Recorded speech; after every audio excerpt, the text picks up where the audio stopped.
Yo, what is up, everyone? Back here with another video. So in today's video, I kind of want to do a regulation G tier list.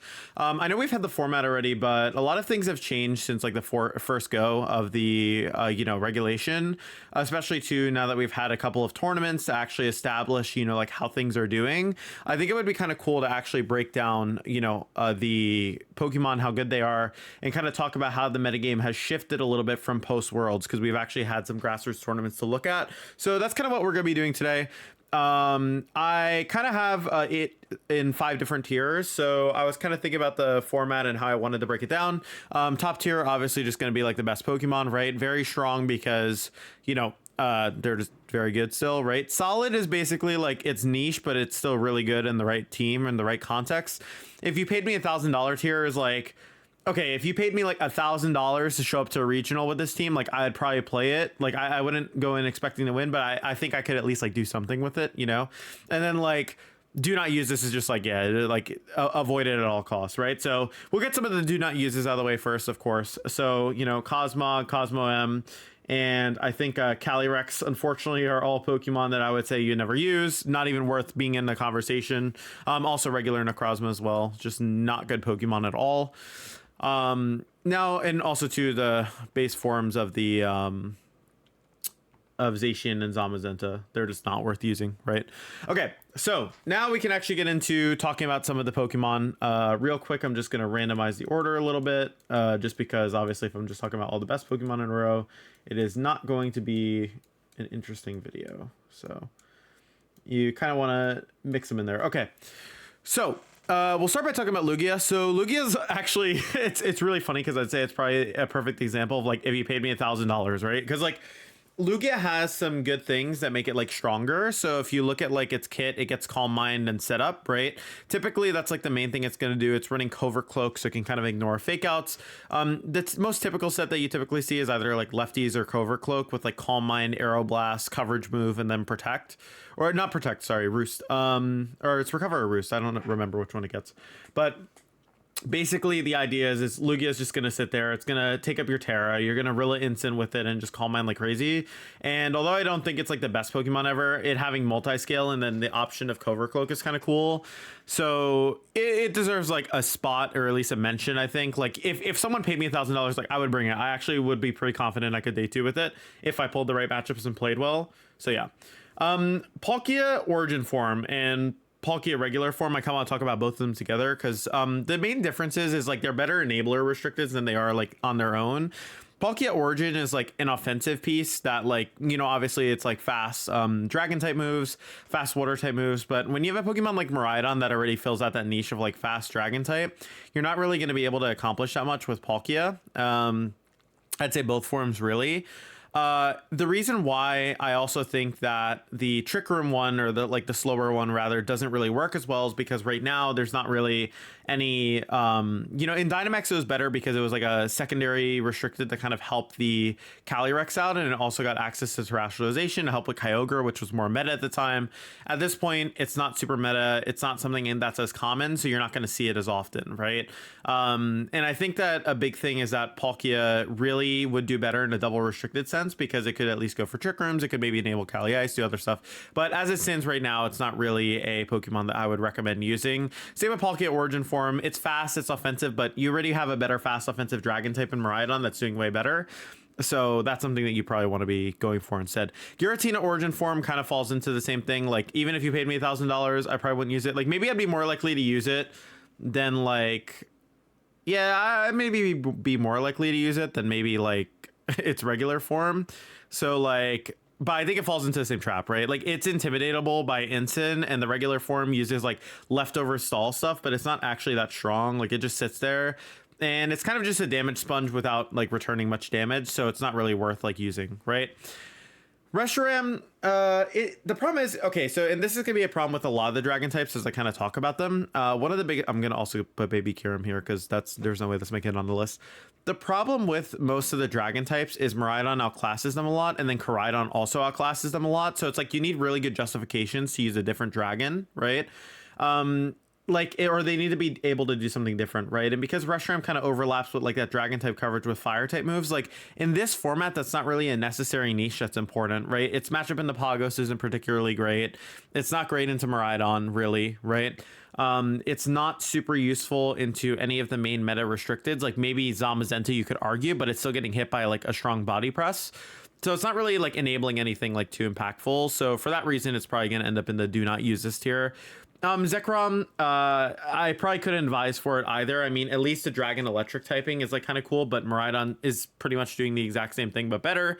You can run Clear Amulet next to like Icy Wind Flutter, Booster Flutter, but even you know, my buddy Marco, you know, super good player, Marco Fiora, bro, this guy's the GOAT. He tried using this in VR Tour and he went 3-3. Like, this is just not a good Pokemon. I just don't think it's something that like I would recommend using. Like, it's probably the top of like the do not use here. Like, if you were going to use any of the do not use mons, I'd probably tell you to use like Zekrom, because at least like Zekrom has something, but like it's not particularly amazing, right? Like, at least it gets Clear Amulet. Kyurem White probably goes in if the paid me $1,000 here. So even though it does overlap in terms of dragon type damage, which is kind of why I was like criticizing the Miraidon, I guess the main issue that I would particularly have with you know, like the other dragons basically as compared to Kyurem is at least Kyurem has a niche with like Snow and Freeze Dry and Blizzard. Like, they're kind of cool moves. It's a really high special attack stat. It gets access to a lot of coverage. Like, I would feel better about my chances with Kyurem than I would feel about my chances with like Zekrom, for example, right? Because at the very least, if my Miraidon matchup was bad, like I could kind of navigate around that. Also, the Zamazenta and Zacian matchups wouldn't be that great, but like you could maybe play around that too. Whereas like I feel like with Zekrom, it's just like it's a physical attacker that's just gonna get like fake out cycled, and you can't really get rid of stuff like Incineroar fast enough or like Rillaboom fast enough. Whereas like Kyurem, like you have Earth Power, you have Ice coverage, like Ice and Ground coverage is really useful. You get Ground coverage. Like, there's some stuff it can do. It's not. By the way, don't take this as me saying like you should really use it. It was just like more so like if someone paid me $1,000 to use it, I'd probably use it. You know. Kyurem Black, 2 weak to Incineroar. If you run Clear Amulet, you can't run Icicle Spear, which is Kyurem Black's best ice coverage. And then if you're running Loaded Ice, then you're just going to get intimidated. So it's just really not that great. Lunala is probably in like the top of if you paid me $1,000 category, just because it's a good Pokemon. Or like, okay, in double restricted, I think this Pokemon will be like insane. I just don't think it's particularly good right now because Lunala's always been a better supportive restricted than it's been an offensive restricted. It actually has some like okay matchups into some of the top restricteds. Like, I'd say into Miraidon, the Calm Mind Terra Fairy set next to Rillaboom and Sin, like, it's really good into those kind of teams, and it's not bad into Cali Ice because you can obviously just like Calm Mind Stall, like do that. But as it stands right now, it's a little bit too passive, so I don't think it's particularly something that you're going to see a lot of people you know, utilizing at this point. It does have like some things it can do. Like, it also has Meteor Beam, right? You can use essentially what is multi-scale Shadow Shield, but it's basically multi-scale with Lunala, and that's kind of cool. It gets Wide Guard. There's like tools there for sure that are like okay, but I think comparatively to the other restricteds, there still wouldn't be much reason to really use it, you know?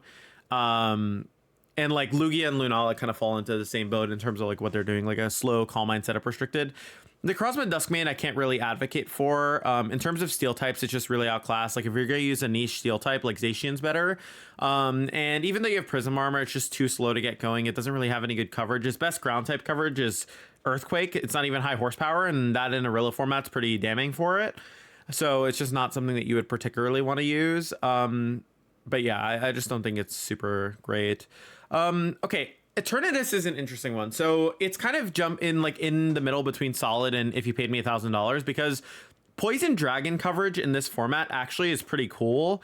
And in concept, it'd be really sick. And you also get access to Cosmic Power. So I feel, and like also too, there were some Japanese builds with Eternatus that were like a booster Icy Flutter next to Chi-Yu and Eternatus with Ogerpon Rock. And I could see something like that being kind of cute, right? Because you can obviously get a lot done. If you had like Urshifu Dark, you could also leverage that next to Eternatus as well. The main issue that it has is it's still not really enabling like any like serious archetypes, right? If I see an Eternatus, a team preview, if it's the Cosmic Power Eternatus, I might be a little more like annoyed. if anything, but like it's still not like on the same level as the other restricted in terms of what it's accomplishing. I could actually see it being a really good supportive restricted in like a double restricted format, just because, you know, you have Rilla, Incin, like maybe another like Pokemon that doesn't necessarily appreciate like the fire, water, grass balance.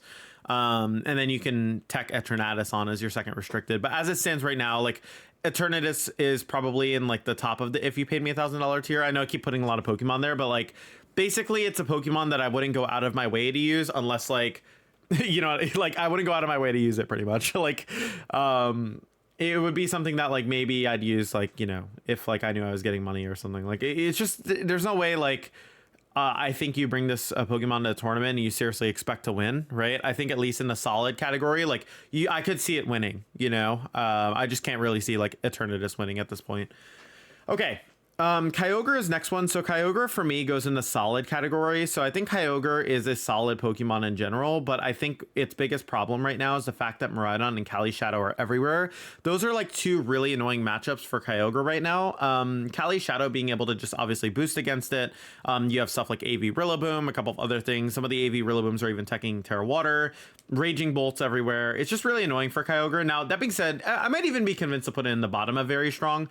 It does have one strong build that's like doing well consistently right now, which is a build with Scarf Urshifu, Incin, Amoonguss, Rilla, Roaring Moon, and Kyogre. I'm not too sure how meta this will be like kind of going forward from there, but the Calm Mind like Kyogre set is like strong enough where obviously it can perform. Like it's definitely not a bad Pokemon by any means.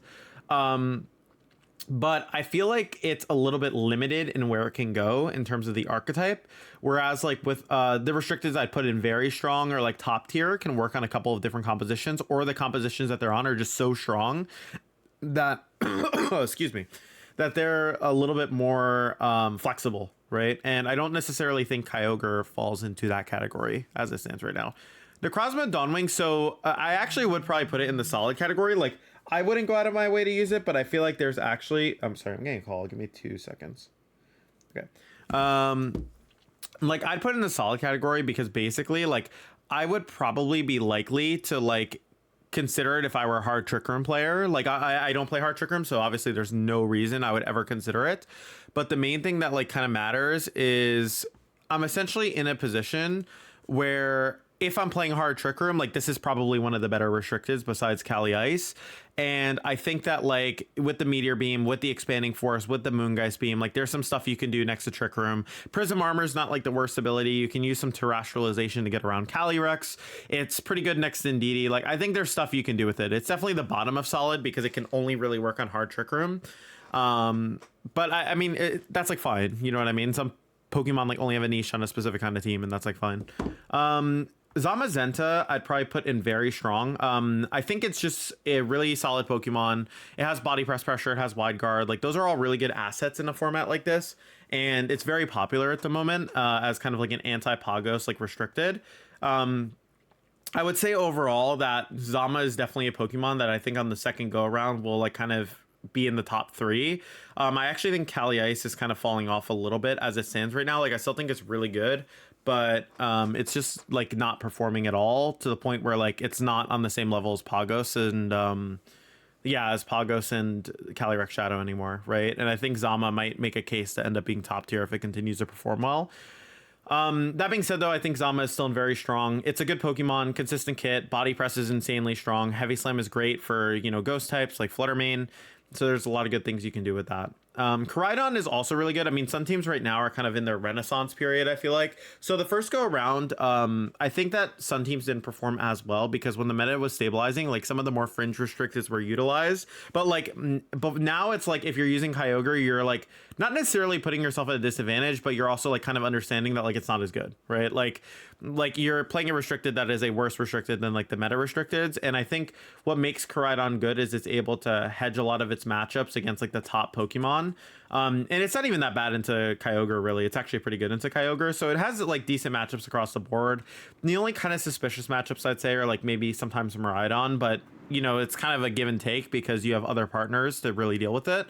And then also to, you know, if you're considering something like maybe the Calyrex Shadow teams that have enough counterplay with like Rain Dance or, you know, you have these Asian teams with Rain Dance, right? Like those could potentially be strong. But that being said, overall, I'd say you have like options with Koraidon that like are kind of cool, and there's like some unique ways maybe this archetype can be explored, or like this Pokemon with its archetype can be explored more comparatively to the other restricteds.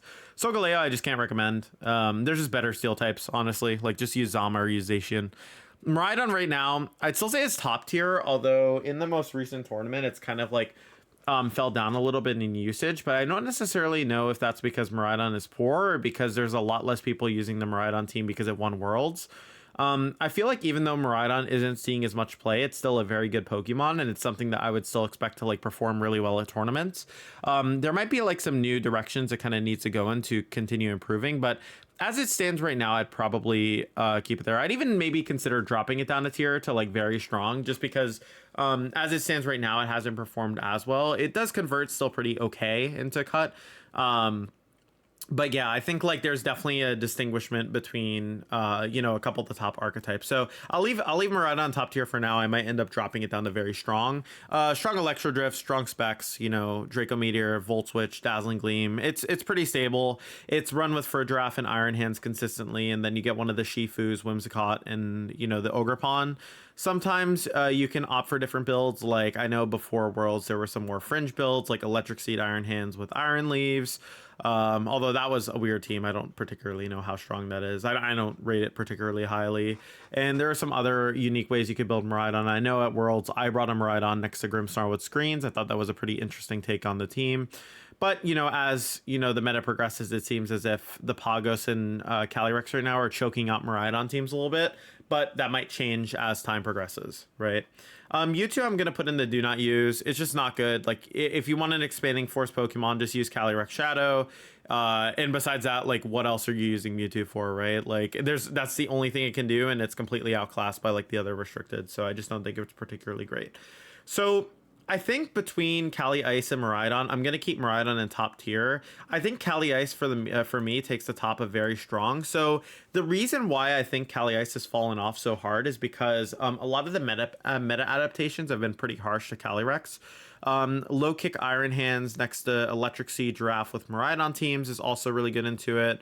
Considering you also have like Urshifu Dark usually with those teams. I think another problem that like the Calyrex Ice team has is like a lot of Incineroars right now are running Terra Water, relaxed or not relaxed, impish like Will-O-Wisp, which is not particularly great. You don't really want to be in front of that, especially the ones with Rocky Helmet, right? It's really hard to break through Pagos with Terra Shell. Like, Calyrex is just such a slow Pokemon, and it's really hard a lot of the times to navigate it into positions where you're able to really abuse the Glacial Lances the way you wanted to previously. Now I feel like there's a lot more hate, and because people are a lot more experienced in the format, they understand how to counter it better. This doesn't mean it can't win. Like, anything in very strong is very capable of winning. I just think that like it's a Pokemon that is a little bit more counter nowadays, and maybe as the meta shifts again to kind of disrespect it, if it does, which is kind of hard because I feel like it would, like, if you have an Incineroar, like I feel like you're respecting it. You know, maybe it'll do a bit better. Next up is Dialga. Dialga is just really do not use. Like, you couldn't even pay me money and I wouldn't use it. Groudon's actually okay. So I did use Groudon this past weekend in the Victory Road tournament. I have to say I was actually very impressed. Like, I was using a 3 attack set on Groudon. Heat Crash, Precipice Blades, High Horsepower. It felt really good. That being said, I can definitely still admit its flaws. Like, my losses with it, or my final loss was against Ko Sukide, 2019 world champion in seniors. And I had beaten him in Swiss earlier, and then I played him again, and like I just whiffed everything, right? Like, in the end, you can't help it if you whiff blades, right? Like, I think sometimes you're just whiffing blades, you can't connect those. Like, that is just a drawback of using a Pokemon like Groudon, right? And I think that although obviously it is, you know, a little bit risky with Precipice Blades, I actually think it's some great potential, right?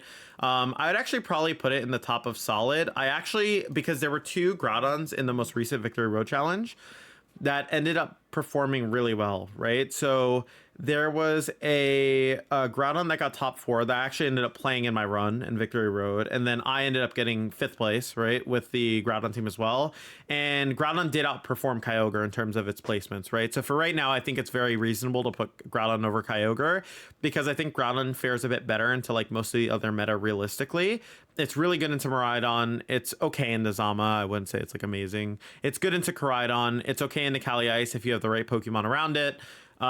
It's okay in the Pagos, right? As long as like you're connecting your moves, and then into like, you know, Calyrex Shadow, it's actually a pretty decent, like if you build a team properly, I think it matches up pretty well.